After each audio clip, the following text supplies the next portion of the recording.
आज प्रभु के नाना प्रकार की लीलाएं हैं और भगवान धीरे धीरे बड़े हुए, राजमहल में पले। एक दिन क्या हुआ कि एक ज्ञानी संत है, महामुनि है, उनके दिमाग में एक बात आई कि अब हमें पता लग गया है कि प्रभु का अवतरण हो गया और जो दैत्य है वो हमें यज्ञ नहीं करने दे रहे हैं, तो हम उस यज्ञ की रक्षा के लिए दशरथ जी के दोनों पुत्रों को हम लेकर के आए। उनके मन में विचार आया तो गोस्वामी जी ने अपनी पेन चलाया। क्या लिखा सुंदर भाव में, विश्वामित्र महामुनि ज्ञानी, विश्वामित्र महामुनि ज्ञानी, विश्वामित्र महामुनि ज्ञानी, बसहि शुभ आश्रम जानी, बसहि शुभ आश्रम जानी।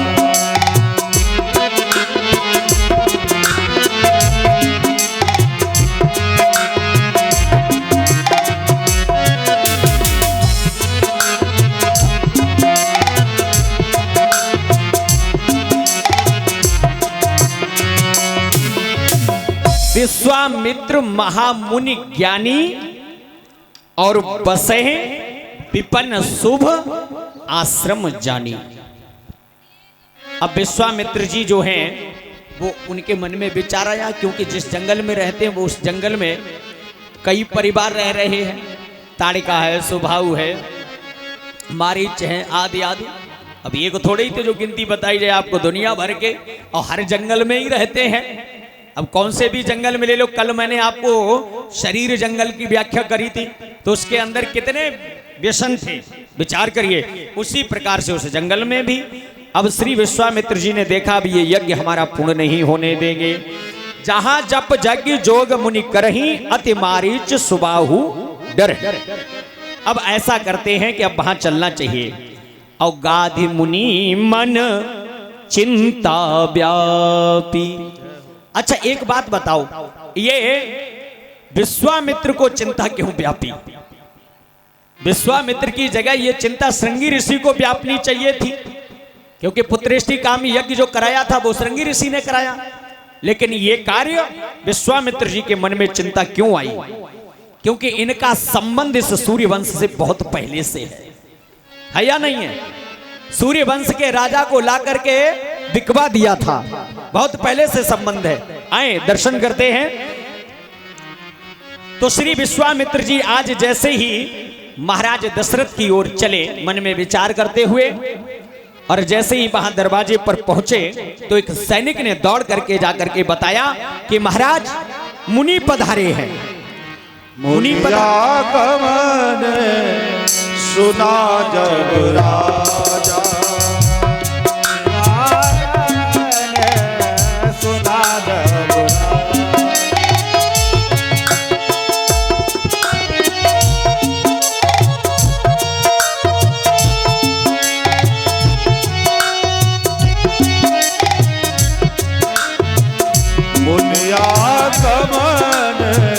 सुना जब राजा, मिलने गयो ले बेट समाजा, मिलने गयो ले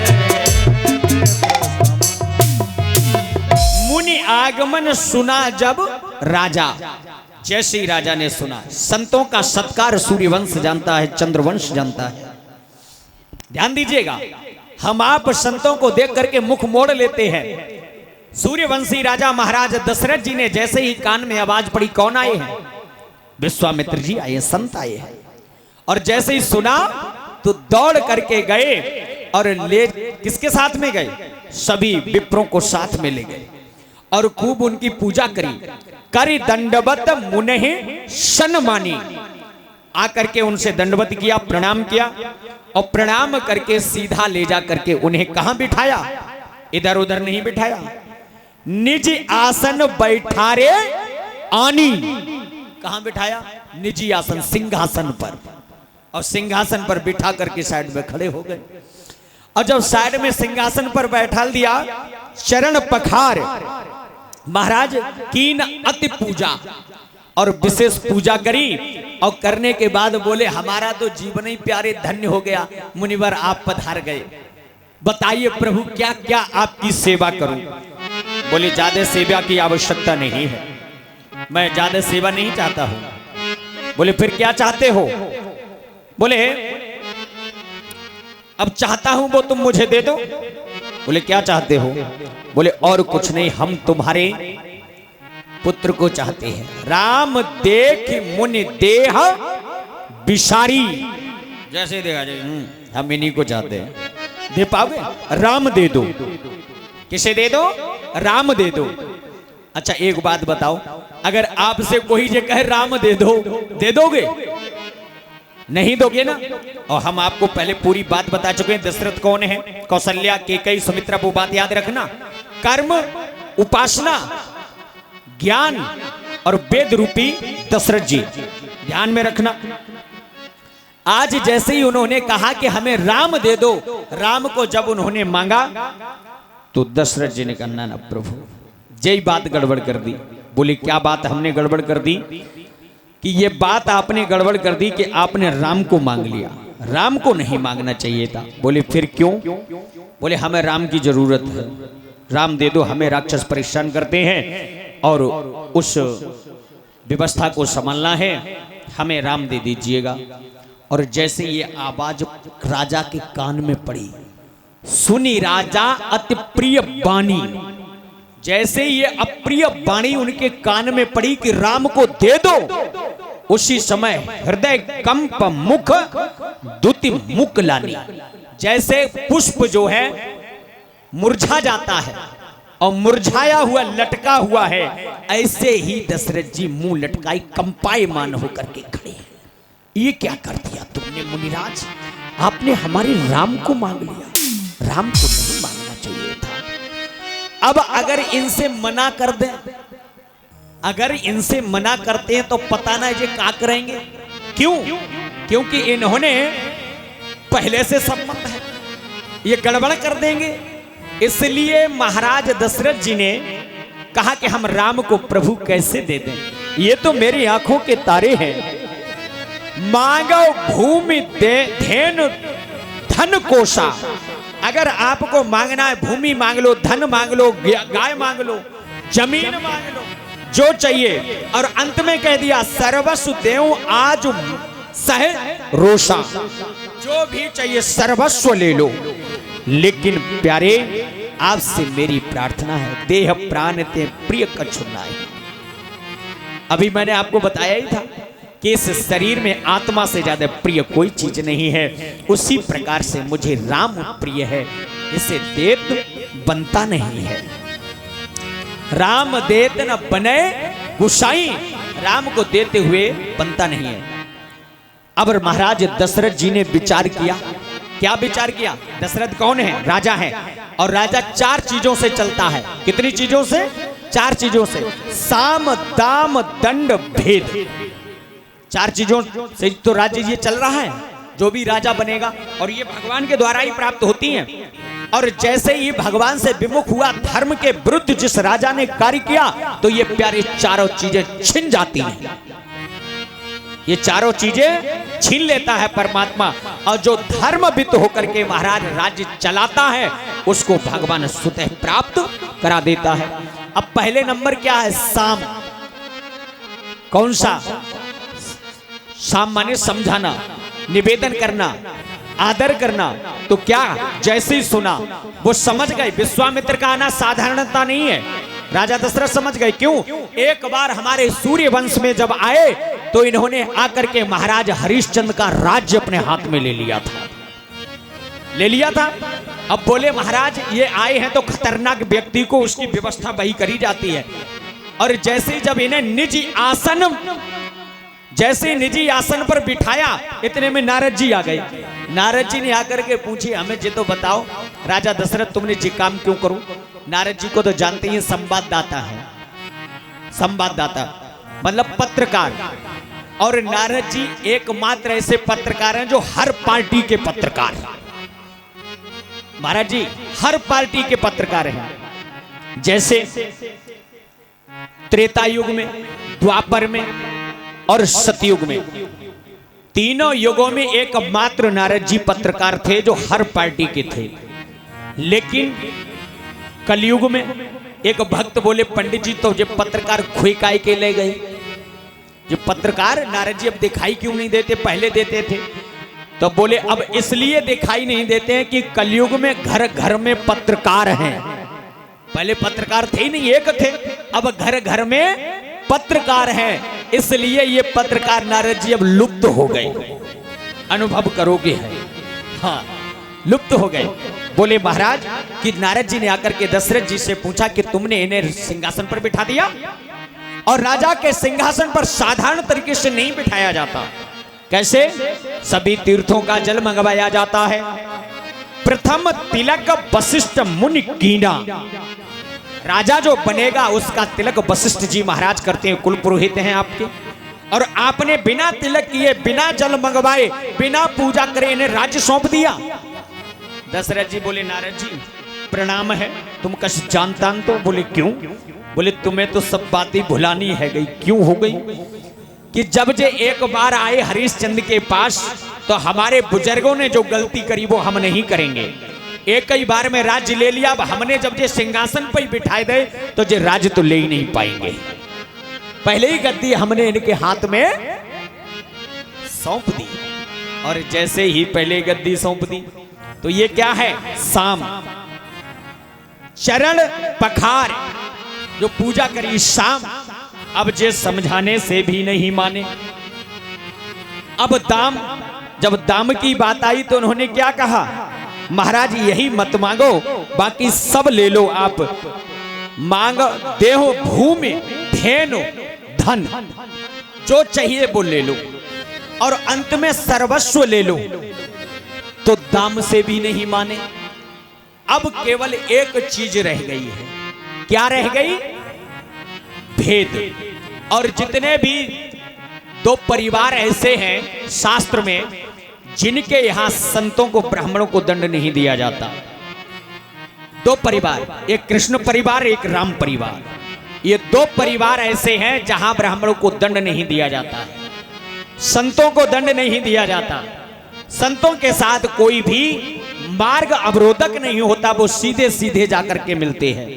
तो वशिष्ठ जी जब वो विश्वामित्र जी आए तो सीधे सीधे जैसे ही राजा के कान में आवाज पड़ी दौड़ करके गए, बहुत सम्मान किया, बिठाया। उसी प्रकार से आज अब दंड तो दे नहीं सकते, अब रह गया भेद। अब इन्हें भेद से भी जीत लें, अगर क्या पता राम को न मांगे। तो उन्होंने कहा मैं राम को दे तो देता, लेकिन ये राम मेरे नहीं है। बोले किसके हैं? बोले ये राम वशिष्ठ जी के हैं। दूसरे की धरोहर मेरे पास रखी हुई है, अब ये धरोहर का केवल मेरा अधिकार है रक्षा करना, ये कहीं गड़बड़ ना हो जाए, केवल गड़बड़ ना हो जाए।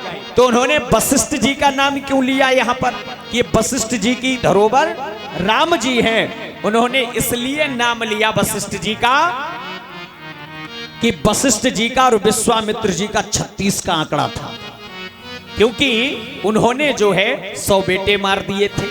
वो ब्रह्म ऋषि बनना चाहते थे और उन्होंने ब्रह्म ऋषि घोषित नहीं किया, लेकिन दशरथ जी ने घोषित कर दिया। कब घोषित कर दिया? विप्र वचन कहे नहीं बिचारे, विप्र शब्द से संबोधित कर दिया कि आप तो ब्रह्म ऋषि हैं, तुम्हारे गुरु ने नहीं किया लेकिन मैंने कर दिया। दशरथ जी ने बड़े समझाए, धर्म चारों विधाएं दे दी, और जैसे ही नंबर आया तो वशिष्ठ जी की धरोहर है, बोले बुलाओ वशिष्ठ जी को। तो राजा ने अपना सेवक भेजा, महाराज दशरथ जी ने जाओ बुला कल के राव गुरु जी को।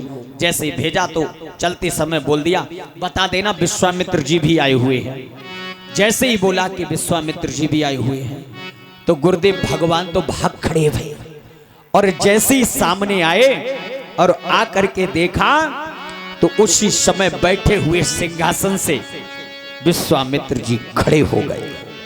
और जैसे ही खड़े भाई दशरथ जी का मुंह कुलमुला गया। क्यों? अब समझ में बात आ गई कि अब राम चले जाएंगे, राम अब चले जाएंगे। बोले क्यों?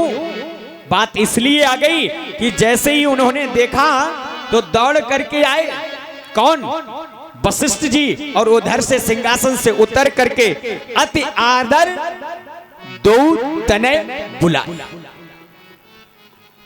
विलंब नहीं किया दशरथ जी ने, आदेश दे दिया जाओ दोनों लोगों को बुला लाओ राम लक्ष्मण को। और इधर जैसे ही वशिष्ठ जी आए विश्वामित्र उतरे और जाकर के गले मिले। जैसे ही गले मिले और गले मिलते पर ही विश्वामित्र जी की तरफ देखा, वशिष्ठ जी ने कहा कि भैया बताओ क्या बात है। विश्वामित्र बोले हम राम लक्ष्मण को मांगने आए हैं। बोले मांगने आए? बोले हाँ। बोले फिर इन्होंने क्या कह दिया? बोले इन्होंने मना कर दिया। अरे ये मना कर कैसे सकते हैं, ये राज्य की सारी व्यवस्था तो तुम्हारे ही ऊपर है। फिर हाथ घुमा दिया वशिष्ठ जी ने, कह दिया कि तुम्हारे ही कारण ये राज्य दशरथ जी पर है। समझाया तो दशरथ जी से कहा क्या कहा तुमने?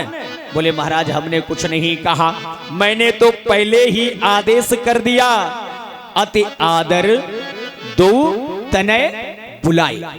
बोले मैंने पहले ही बोल दिया है दोनों को बुला लाइएगा। तब प्रभु श्री राम आए और लक्ष्मण जी को बुलाया।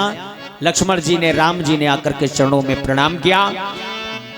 तब वशिष्ठ बहुविधि समझावा, नाना प्रकार से वशिष्ठ जी ने महाराज दशरथ जी ने समझा करके राम लक्ष्मण जी को श्री विश्वामित्र जी के हाथ में दे दिया। आज श्री विश्वामित्र जी ले करके चल रहे हैं, तो हम भी अब चलने का समय की ओर निर्देश कर रहे हैं। तो आइए हम आप सब मिल करके दो लाइन से प्रभु का चरणों का वंदन करेंगे।